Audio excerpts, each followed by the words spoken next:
Bonjour mesdames et messieurs, je suis Tony, l'avatar de Théodoros Thomas, l'un des créateurs du site Le Français en ligne. Afin de répondre à la demande d'informations et à ressources dynamiques et actualisées des enseignants et des apprenants de FLE, l'Institut français d'Athènes a décidé de lancer une plateforme d'apprentissage en ligne, Le Français en ligne, l'année où la Grèce est devenue membre à part entière de l'Organisation internationale de la francophonie. De nos jours, il y a un intérêt manifeste pour des approches pédagogiques actives ou riches qui proviennent des théories socio-constructivistes et communicatives. Cet intérêt, qui est présent à tous les niveaux d'apprentissage, est soutenu en général par le désir de créer des situations de communication plus authentiques pour créer des procédures d'apprentissage plus motivantes et plus en phase avec la réalité dans un contexte de culture numérique. Le français en ligne est une plateforme d'apprentissage virtuel, e-learning en anglais, basée sur Moodle, programme sous licence de source ouverte, servant à créer des communautés d'apprenants, des communautés virtuelles autour des contenus d'activités pédagogiques. Howard Rheingold, dans son livre The Virtual Community, définit les communautés virtuelles comme des regroupements socioculturels qui émergent du réseau lorsqu'un nombre suffisant d'individus participent à ces discussions publiques pendant un certain temps en y mettant suffisamment de cœur pour que des raisons de relations humaines se tissent au sein du cyberespace. La plateforme Le Français en ligne ne vise pas à remplacer l'activité éducative en présentiel de l'Institut français d'Athènes, mais à l'enrichir, étant donné qu'elle peut être utilisée pour l'enseignement à distance ou pour l'accompagnement de cours en face à face, en offrant certains avantages aux apprenants et aux formateurs.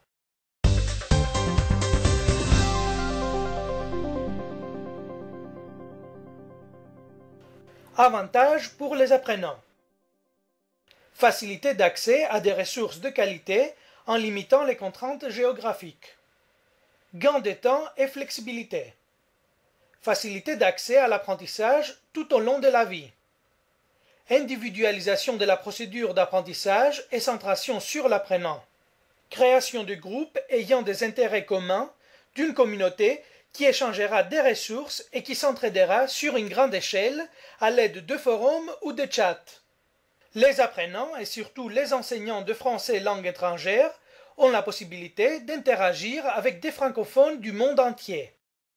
Des avantages financiers existent aussi.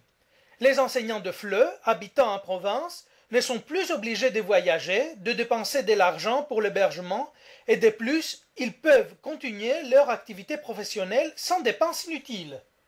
Enfin, il y a des avantages sociaux. Sans être obligés de laisser leur environnement personnel et leur activité, ils peuvent conserver leur rythme de vie habituel.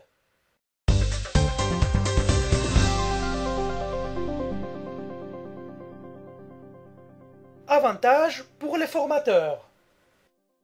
Pas de déplacement, gain de temps. Participation à la création de contenus de qualité pour leurs apprenants qui peuvent être actualisés de façon dynamique. Évaluation des niveaux des apprenants plus facile et plus précise grâce à des exercices ou des questions à choix multiples interactifs. Évaluation plus précise grâce à des tests en continu tout au long de l'apprentissage. Aide à la préparation aux divers diplômes et examens. Large éventail de formations proposées par l'Institut français d'Athènes. La plateforme permet d'étendre la notion de la classe sur Internet en mettant à disposition une zone commune pour les élèves qui peuvent accéder à des ressources de cours.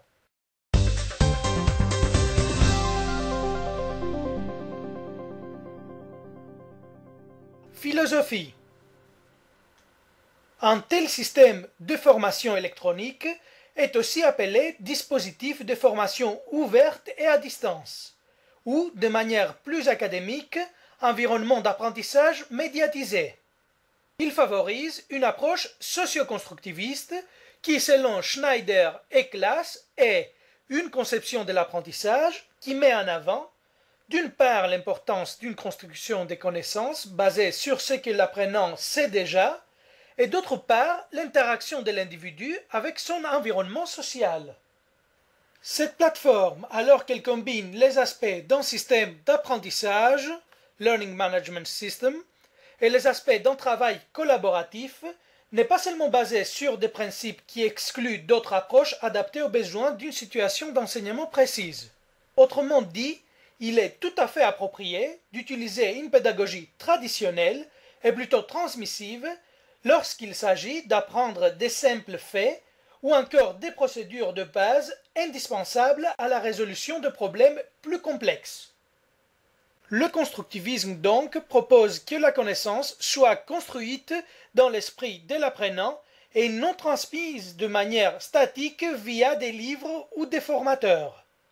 La fonction du formateur, du point de vue du constructivisme, est d'être facilitateur, de créer un environnement pédagogique qui permet à l'apprenant de construire ses connaissances à partir de ses expériences et compétences.